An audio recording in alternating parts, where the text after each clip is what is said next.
better. I think everyone should at some point sell cars. I really do. I think that the people who do not have an opportunity to work in the automotive industry are doing themselves an amazing disservice in writing off that career or that profession. It is amazing how much you learn about yourself, how much you learn about business, how much you learn about running an operation, training, management at a car dealership. People.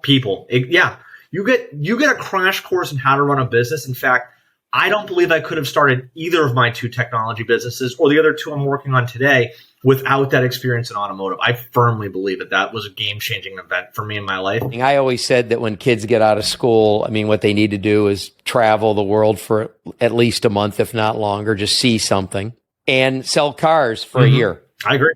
I mean, I think you learn more about people doing that for a year than maybe some people learn in their whole life. I would agree with that. I mean, just tell somebody what their trade's worth if you want to see the different sides of the human condition.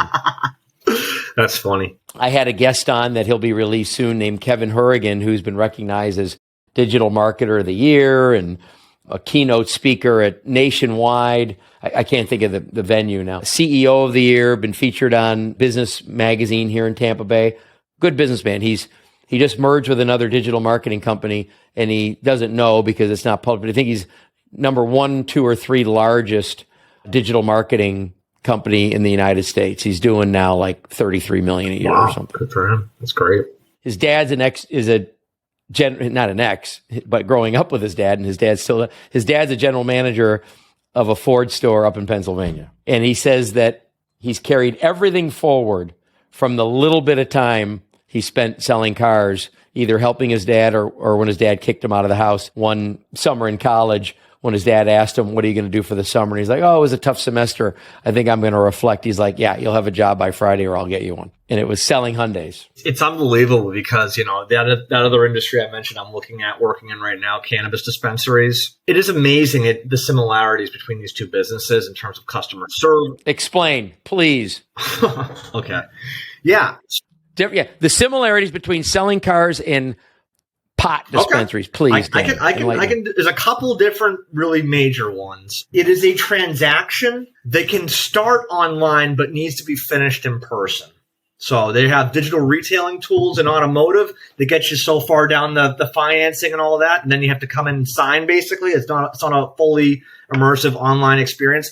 Same thing with marijuana. You can buy the products through a menu, but you have to pick them up in person. They have to check out your card and make sure that you're who you say you are in person. So it's a partial transaction online. That's one similarity.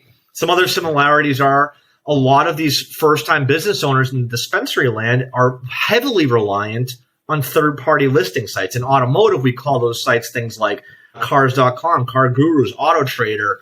And in cannabis, we call it Leafly.com. We call it Weed Maps. We call it Pot Guide. And it's essentially the same business model where they offer services. Their prices adjust based on proximity to whatever. But they're basically both trying to commoditize. I don't like this. Screw this one. I don't want to do this one. I can't do it without sounding super negative on one industry, and I don't want to do that. So.